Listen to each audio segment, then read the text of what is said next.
하나님 나라 백성인 하백 여러분, 하백의 성경 아카데미에 오신 것을 환영합니다. 이 시간은 구약을 읽다 18강 시간입니다. 함께 나눌 주제는 신의 시대입니다.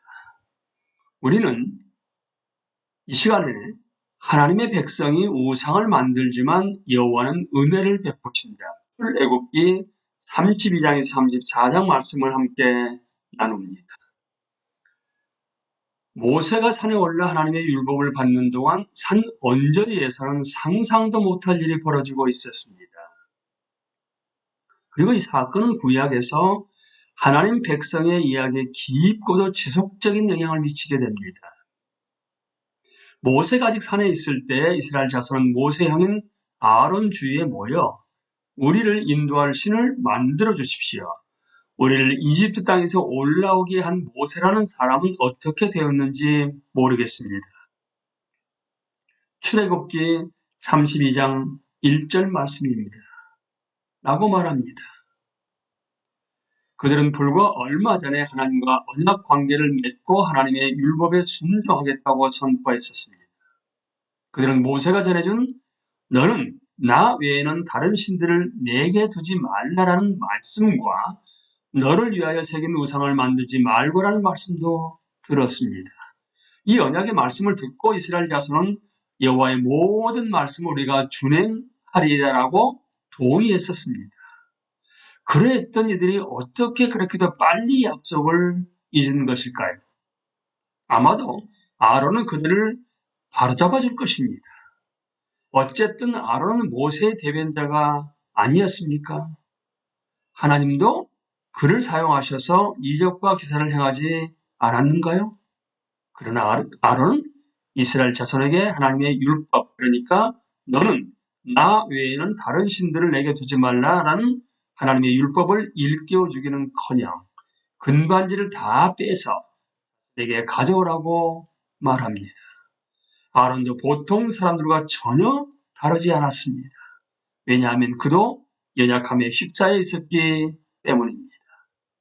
아론은 백성의 요구사항을 듣고서 그들에게서 그것들을 받아 녹여서 그 녹인 금을 덮부집에 부어 송아지상을 만드니 그들이 외쳤다. 이스라엘아, 이 신이 너희를 이집트 땅에서 이끌어낸 너희의 신이다 라고 합니다. 하나님은 이스라엘 자손에게 나는 너를 애굽 땅 종 되었던 집에서 인도하여 낸 내 하나님 여호와니라고 말씀하셨습니다.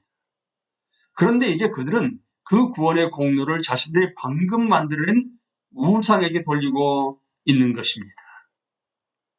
우상이란 그들이 주저해 낸 것이기 때문에 어떤 면에서 보자면 그들은 자신들에게 구원의 공로를 돌리는 것이라고 말할 수 있습니다.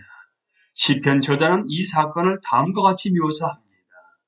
그들은 호렙에서 송아지 우상을 만들고 부어 만든 우상을 보고 절을 하였습니다. 그들은 자기들의 영광이 되신 분을 풀을 먹는 소의 형상과 바꾸어 버렸습니다. 그들은 또한 이집트에서 큰 일을 이룩하신 자기들의 구원자 하나님을 잊어버렸습니다. 시편 106편 19절에서 21절 말씀입니다. 이스라엘 자손은 얼마나 신속하게 여호와가 그들의 하나님이며 여호와가 그들을 구원해 내셨다는 사실을 망각하고 신을 바꾸는가. 이제 그들은 창조주 대신 피조물, 즉 네 발 달린 금송아지를 예배합니다. 즉 그들은 자기 손으로 만든 것을 기뻐하며 예배하는 것입니다. 이 결정적인 순간에 하나님 백성의 참된 본성이 그대로 드러나게 되었고 이는 이스라엘 이야기 내내 사실로 나타납니다.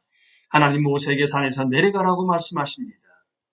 왜냐하면 그 백성이 내가 그들에게 명한 일을 이렇게 빨리 벗어나서 그들 스스로 숫송아지 모양을 만들어 놓고서 절하고 제사를 드리며 이스라엘아, 이 신이 너희를 이집트 땅에서 이끌어낸 너희의 신이다 하고 외치고 있다라고 하고 있었기 때문입니다. 하나님은 모세에게 그들이 목이 뻣뻣한 백성이라고 말씀하십니다. 하나님은 그들을 진멸하시고 모세를 큰 나라로 만들기 원하셨습니다. 하지만 모세는 중재에 나섭니다. 그는 하나님의 이름이 애굽인들 사이에서 더럽혀지는 것을 원하지 않았습니다. 모세는 하나님께 아브라함과 이삭과 이스라엘을 기억하시고 그들을 번성하게 하고 땅을 주시리라고 약속하신 것도 잊지 말아달라고 간청합니다.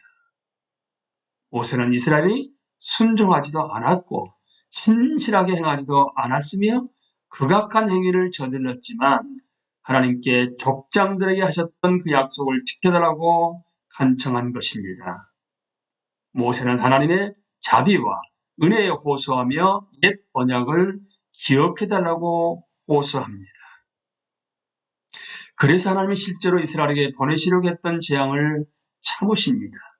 우리는 이 결정적인 순간에 모세와 그 백성이 하나님의 은혜를 입었음을 봅니다. 하나님은 그들이 저지른 죄에 합당한 보응을 하지 않으셨습니다. 모세는 돌판을 손에 들고 산 아래로 내려갑니다. 그리고 백성이 만든 송아지를 보고 그들이 춤추는 모습을 목격한 뒤에 격려합니다. 산기슭에서 모세는 돌판을 집어 던져 부셔버립니다. 그리고 나서 송아지를 가져다 불태운 뒤에 가루로 만들어 물에 타서 이스라엘 자손에게 마시게 합니다. 그날 많은 사람이 하나님의 거룩하심에 사로잡힌 레위 자손의 칼에 도살되었습니다. 하지만 모세가 이스라엘을 대표하여 하나님께 백성의 죄를 용서해달라고 간청하며 탄원하며 이스라엘 이야기는 계속 이어질 수 있었습니다.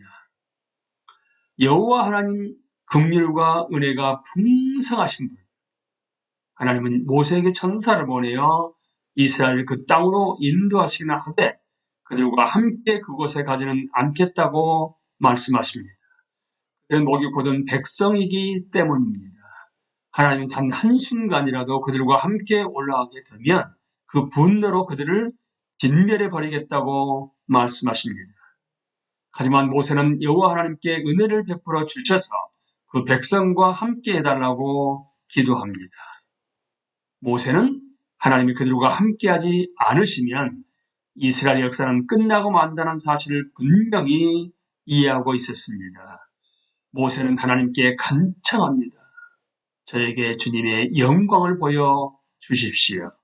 하나님은 응답하십니다. 내가 나의 모든 영광을 네 앞으로 지나가게 하고 나의 거룩한 이름을 선포할 것이다. 나는 주다. 은혜를 베풀고 싶은 사람에게 은혜를 베풀고 불쌍히 여기고 싶은 사람을 불쌍히 여긴다. 출애굽기 33장 19절 말씀입니다. 이때 하나님은 구름 가운데 강림하셔서 모세와 함께 하시며 여호와라는 이름에 담긴 의미를 선포하십니다. 여호와라 여호와라 자비롭고 은혜롭고 노하기를 더디하고 인자와 진실이 많은 하나님이라. 인자를 천대까지 베풀며 악과 과실과 죄를 용서하리라. 그러나 벌을 면제하지는 아니하고 아버지의 악경을 자손 3, 4대까지 보응하리라. 출애굽기 34장 6절 7절 말씀입니다. 하나님이 자신의 이름을 선포하시자 모세는 땅에 엎드려 그 이름의 고결함을 드러내신 하나님께 경배합니다. 바로 이 여호와 하나님이 모든 피조물을 지으신 분이십니다. 바로 이 하나님이 에덴 동산을 거니시며 아담과 하와에게 옷을 입혀주신 분이시며 가인에게 보호의 징표를 주신 분이시며 노아에게 홍수를 경고하신 분이시며 우르에서 우상을 섬기던 아브라함을 불러 새로운 땅으로 인도하신 분이시며 아브라함과 이삭과 야곱에게 약속을 주신 하나님이십니다. 이제야 모세는 그 여호와 하나님이 참으로 자비롭고 은혜롭다는 사실을 깨닫고 엎드려 예배합니다. 여호와 하나님을 알게 된 모든 자는 실제로 이러한 자세를 갖추게 됩니다. 미가 선지자는 후에 여호와에 대해서 이렇게 말합니다. 주님 같으신 하나님이 또 어디에 있겠습니까? 주님께서는 죄악을 사유하시며 이분이 바로 참되신 한 분 하나님이십니다. 이제 이런 하나님께서 모세가 간청합니다. 주님께서 저에게 은총을 베푸시는 것이 사실이면 주님께서는 우리와 함께 가주시기 바랍니다. 모세는 그 백성이 고집이 센 백성임을 인정합니다.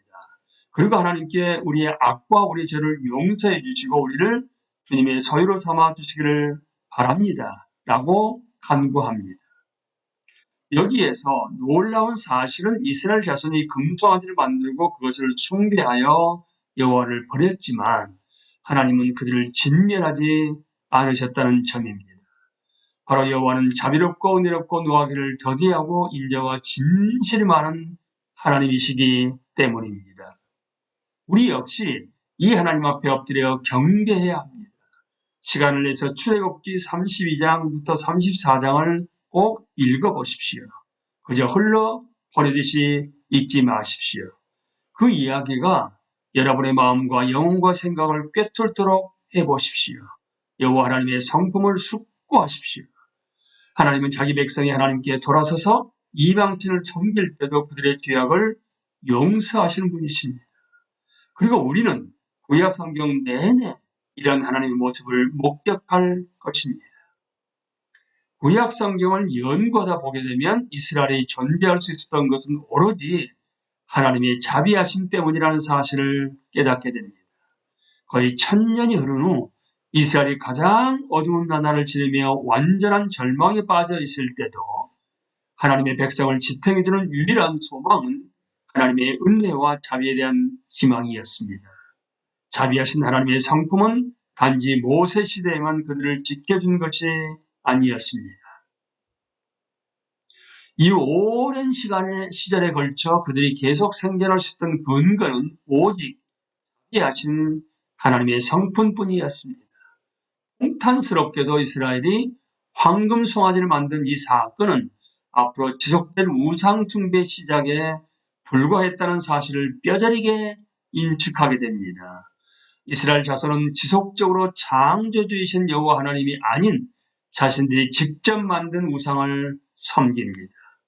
그렇게 함으로써 이스라엘은 썩어질 사람과 새와 짐승과 기어다니는 동물 모양의 우상과 하나님의 영광을 바꾸었던 동산의 아담과 똑같은 존재라는 사실을 드러냅니다.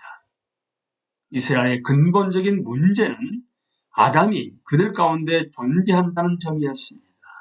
율법은 사람의 참된 문제는 하나님께 반역이라는 점을 보여주면서 사람의 마음의 실상이 어떠한지를 적나라하게 드러냅니다. 하지만 이스라엘 역사에서 매우 결정적인 이 순간에도 하나님은 이스라엘을 즉각 심판하지 않습니다. 그들과 언약 관계를 맺으신 하나님은 여호와이시기 때문입니다. 이미 살펴보았듯이 여호와는 자비롭고 은혜롭고 노하기를 더디하고 인자와 진실이 많으신 분이십니다. 우리가 연대표를 보시게 되면 금송아지 모양이 눈에 띄게 될 것입니다. 이 그림은 우리가 지금 살펴본 금송아지 이야기를 상징하는 것인데요. 금송아지 그림은 왕정시대에도 등장합니다. 북왕국, 그러니까 북이스라엘의 첫 왕인 여로보암이 북쪽에 왕국을 세우면서 금송아지를 2개 만들기 때문입니다. 우리는 이 시간에 하나님의 백성이 우상을 만들지만 여호와는 은혜를 베푸신다는 말씀을 나누었습니다. 감사합니다.